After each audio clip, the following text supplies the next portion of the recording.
Good morning बच्चों। तो last class में हम लोगों ने एक छोटा सा कंसेप्ट समझा था अबाउट एटॉमिक मास।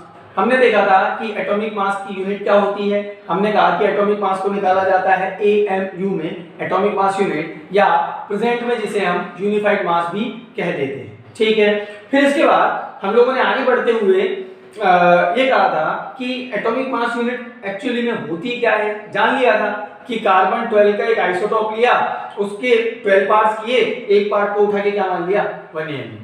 क्लियर हो गई बात मेरी? तो बताने का तरीका है, डिफाइन कैसे करोगे कि कार्बन 12 आइसोटोप का 1/12 पार्ट, 12वां जो पार्ट है वो क्या कहलाएगा 1 AMU कहलाएगा। फिर हमने ये कहा था कि 1 AMU को आप ग्राम में किस तरह लिखेंगे। भाई मैंने आपको बताया था कि 1 AMU कितना होगा ग्राम्स में 1.66 into 10 to the power -24 ग्राम। एक बहुत छोटी सी क्वांटिटी हमारे सामने निकल के आई which is 1.66 into 10 to the power -24 ग्राम। और यही रीजन था कि हम ग्राम या किलोग्राम में एक एटम के मास को लिखने की बजाय किसमें लिखना पसंद करते हैं, इन AMU। बात सही है, किसमें लिखना पसंद करते हैं हम, AMU में। क्लियर होती है बात मेरी? ठीक है, जैसे खुद से फील करो यार, मैंने कहा कि ऑक्सीजन का जो एटॉमिक मास है वो 16 AMU होता है। मैंने कहा आपसे ऑक्सीजन का एटॉमिक मास, मैंने कहा atomic mass of oxygen will be equals to, या oxygen atom will be equals to 16 AMU। ठीक है, अब खुद से सोचो यार, अगर मैं इसको ग्राम में लिखता तो कितना अजीब लगता। मैं कहता कि atomic mass of oxygen atom in grams कितना होता है। देखो जरा, 16 into 1 AMU में कितना ग्राम होता है, 1.66 into 10 to the power -24 ग्राम। तो ये बहुत छोटी क्वांटिटी है जिसको कैलकुलेट करना भी थोड़ा मुश्किल है, थोड़ा सा मुश्किल है। तो हमने कहा कि एक नई यूनिट बना लेते हैं, और हमने कौन सी बना दी थी, AMU। क्लियर हो गई बात मेरी? और हम इसी में एटम्स के और मॉलिक्यूल्स के मास को लिखते हैं, रिप्रेजेंट करते हैं। क्लियर होती है बात मेरी? ठीक है, अच्छा, तो कल हमने एटॉमिक मास को डिस्कस कर लिया था। ठीक है, आज हम एक नया टर्म पढ़ेंगे विच इज मॉलिक्यूलर मास। क्या पढ़ेंगे, मॉलिक्यूलर मास। अब क्या होता है मॉलिक्यूलर मास?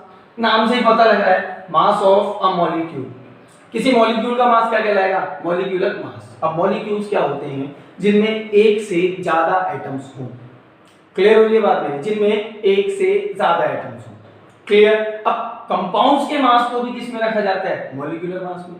कंपाउंड मैंने आपको पढ़ा है कि जिसमें अलग अलग तरह के एटम्स, अलग अलग तरह के एलिमेंट्स आपस में केमिकली कंबाइन हो, तो उनके मास को भी किस में कैलकुलेट करते हैं, मॉलिक्यूलर मास में। ठीक है, एग्जांपल से समझेंगे कि किस तरह मॉलिक्यूलर मास कैलकुलेट किया जाता है, समझ में आ जाएगा 2-3 एग्जांपल में। सुनो, जैसे मुझसे कहा कि आप O2 का मास बताओ। अब O2 एटम है क्या?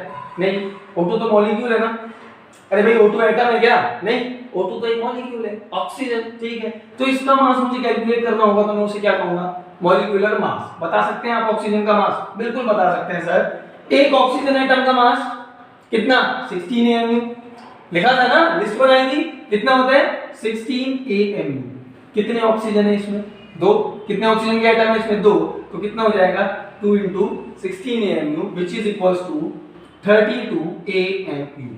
बोलो, क्लियर होती है बात मेरी? जैसे मुझसे पूछ लिया कि बताइए molecular mass of nitrogen, molecular mass of N2। अब एक नाइट्रोजन एटम का मॉलिक्यूलर मास कितना होता है, एक नाइट्रोजन एटम का मॉलिक्यूलर मास कितना, एटॉमिक मास कितना होता है, सॉरी 14 कर लिखा था। कितने नाइट्रोजन एटम हैं, 2, तो 14 into 2 which is equals to 28 AMU। बोलो, क्लियर होती है बात मेरी? जैसे मुझसे कहा कि मॉलिक्यूलर मास बताइए, मॉलिक्यूलर मास बताइए S8 का। किसका, S8 का, सल्फर का। अच्छा, सल्फर की एटॉमिसिटी 8 होती है, जानते हो ना ये तो। 8 क्यों लिखा मैंने? नेचर में सल्फर 8 सल्फर एटम्स के साथ मिलकर पाया जाता है, इसको कहते हैं एटमोसिटी। कितनी होती है सल्फर की, 8। ठीक है, तो S8 का मॉलिक्यूलर मास पूछ लिया मुझसे। अब एक सल्फर होता तो कितना होता, 32। लिखा था भाई, लिस्ट में याद होना चाहिए, कितना होता 32। कितने हैं, 8, तो 32 मल्टीप्लाई बाय 8। कैलकुलेट कर लेना इसको। अच्छा, जैसे मुझसे कहा मॉलिक्यूलर मास ऑफ H2, तो एक हाइड्रोजन का कितना होता है, 1। कितने हाइड्रोजन है, 2, तो कितना आया, 2। ये सब किसमें निकाल रहा हूं मैं, इन AMU।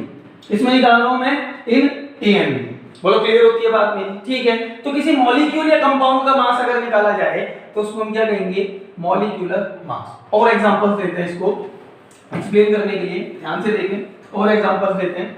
जैसे मुझसे कहा कि आप मास बताइए, मॉलिक्यूलर मास बताइए, molecular mass of CO2 carbon dioxide का। अच्छा, अब इसमें दो अलग अलग तरह के एटम्स हैं, कोई दिक्कत नहीं है, बता दोगे मास तो। कार्बन का कितना होता है? एक कार्बन एटम का कितना होता है? 12। अच्छा, इस मॉलिक्यूल में या कंपाउंड में कितने कार्बन के एटम्स हैं? एक ही तो है, तो मैंने कहा 12 × 1। पर क्या खत्म कर दूं क्या? नहीं, ऑक्सीजन भी तो है। कितने ऑक्सीजन है यहाँ पे? 2, और एक ऑक्सीजन का कितना होता है? 16, तो 16 × 2। क्लियर हो रही है? अरे मुझे इस पूरे मॉलिक्यूल का मास बताना है, इसमें मुझे कार्बन या ऑक्सीजन का नहीं बताना, मुझे पूरे मॉलिक्यूल का बताना है। तो मैंने कहा 12 × 1, क्योंकि एक ही था। ऑक्सीजन 16 × 2। ठीक है, तो लिखते हैं इसको, कितना होगा? 12 + 32 विच इज इक्वल्स टू 44। और किसमें? AMU।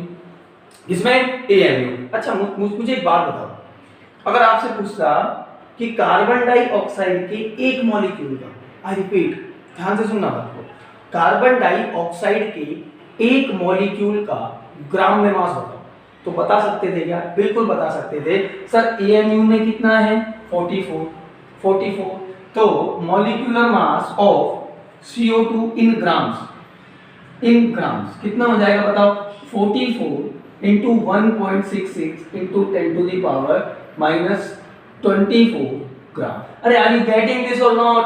भाई एक AMU किसके इक्वल होता? सर एक AMU होता 1.66 × 10⁻24 ग्राम। थोड़ा बड़ा लिख देते हैं इसको, -24 ग्राम। सही है। कितने AMU है? CO2 का मॉलिक्यूलर मास 44 AMU, तो 44 × 1.66 × 10⁻24 ग्राम। क्लियर है? अल्दो इसको अभी बताने का कोई मतलब नहीं है। यहां से अच्छा कहां लग रहा है? यहाँ। इसको पढ़ना, इसको याद रखना ज्यादा आसान है एज कंपेयर टू दिस। यहाँ तो कैलकुलेशन में लग जाएंगे 2-3 मिनट इसको सोल्व करने में। क्लियर हो रही है बात मेरी? ठीक है, तो सॉरी, इसका अभी ज्यादा इंपॉर्टेंस नहीं है। ठीक है, जैसे मुझसे कहा आपको ये सारे एग्जांपल्स अपनी कॉपी में नोट करने हैं। जैसे मुझसे कहा कि मॉलिक्यूलर मास बताइए, मॉलिक्यूलर मास ऑफ H2O का मॉलिक्यूलर मास बताओ। तो भाई इसमें दो एटम्स हैं, हाइड्रोजन और ऑक्सीजन के एटम्स हैं। हाइड्रोजन का कितना होता है? 1। कितने हाइड्रोजन है? 2, तो 1 × 2। ठीक है, अब क्या है? ऑक्सीजन, और ऑक्सीजन कितने? 1, और एक ऑक्सीजन का होता है 16, तो 16 × 1 कितना आया? 18 AMU, या यू कैन से यूनिफाइड मास। आप केवल U भी लिख सकते हो। क्लियर हो रही है बात मेरी? अब इसका ग्राम में पूछ लिया आपसे, तो बता दोगे ना? 18 × AMU की जगह क्या लिख दोगे? 1.66 × 10⁻24 ग्राम। क्लियर? अगला देखो एग्जांपल। जैसे मुझसे पूछ लिया मॉलिक्यूलर मास बताओ ग्लूकोज का, C6H12O6। अच्छा, कैसे बताओगे? भाई एक कार्बन का कितना होता है? सर 12। जानते हो सर? अच्छा, कितने कार्बन है यहाँ पे? 6, तो ×6। ठीक है, अच्छा, सुनो, एक हाइड्रोजन का कितना होता है? सर 1। कितने हाइड्रोजन है यहाँ? सर 12, तो ×12। क्लियर है बात मेरी? ठीक है, अरे ये दोनों है ना अभी, एक कार्बन का कितना? 12। कितने कार्बन? 6, प्लस एक हाइड्रोजन का कितना? 1। कितने हाइड्रोजन? 12। ठीक है, अच्छा, फिर आता है ऑक्सीजन। ऑक्सीजन का एटॉमिक मास कितना होता है एक का? सर 16। कितने ऑक्सीजन है? सर 6। क्लियर होती है बात मेरी? कितने? 6। ठीक है, कैलकुलेट करो। 72 + 12 + 96 which is equals to 180 AMU। Calculate करके देखना कितना आएगा? 180 AMU। आसान है। एक और एग्जांपल देखो। मुझसे कहा कि मॉलिक्यूलर मास बताओ सुक्रोज का, C12H22O11। इसका आपको क्या बताना है? मॉलिक्यूलर मास बताना है, तो बता देंगे सर, कोई दिक्कत नहीं है। सुनो, कार्बन का कितना होता? अभी लिखा था 12। अब कितने कार्बन है? 12, तो ×12। क्लियर हो गई बात मेरी? अच्छा, हाइड्रोजन कितने हैं? 22। एक हाइड्रोजन का होता है 1, तो 1 × 22। ऑक्सीजन कितने हैं? 11 और एक ऑक्सीजन का कितना होता 16। तो ये सब कैलकुलेट करोगे तो ये आएगा 144 plus 22 plus 176 which is will be equals to 342 AMU। कितना होगा 342 AMU।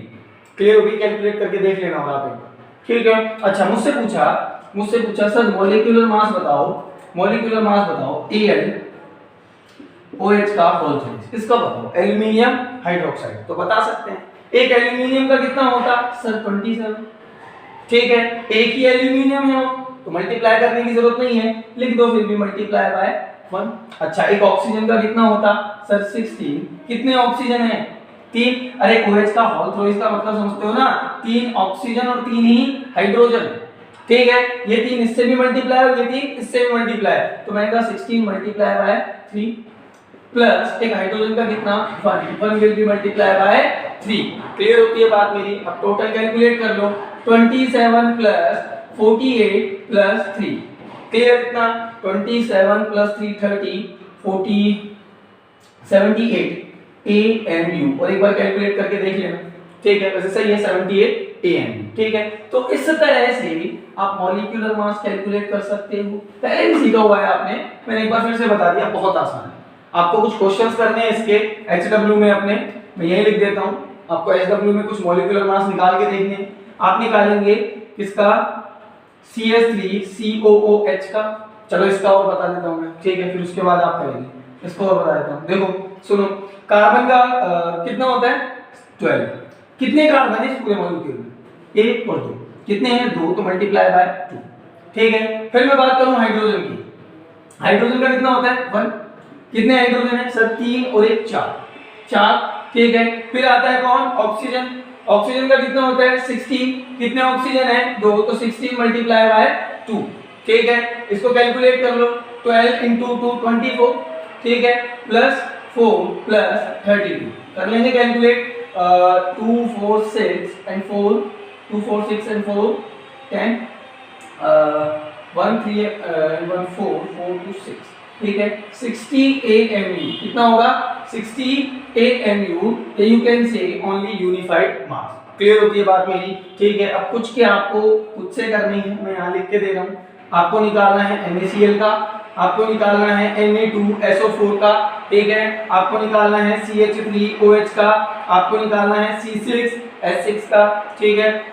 1 2 3 4 आपको निकालना है C2H5COOH का। इन सबके मॉलिक्यूलर मास आपको कैलकुलेट करना है अपनी HW की कॉपी में। अच्छा आपको निकालना है मैं दे सकता हूँ AlMgOH का होल ट्वाइस, इसका निकालना है आपको निकालना है Na2SO4, आपको निकालना है CuSO4। क्लियर है बात मेरी, ठीक है। आपको एक दो देता हूँ ZnSO4 कर देते हैं पूरा, और आपको निकालना है C6H5CH3।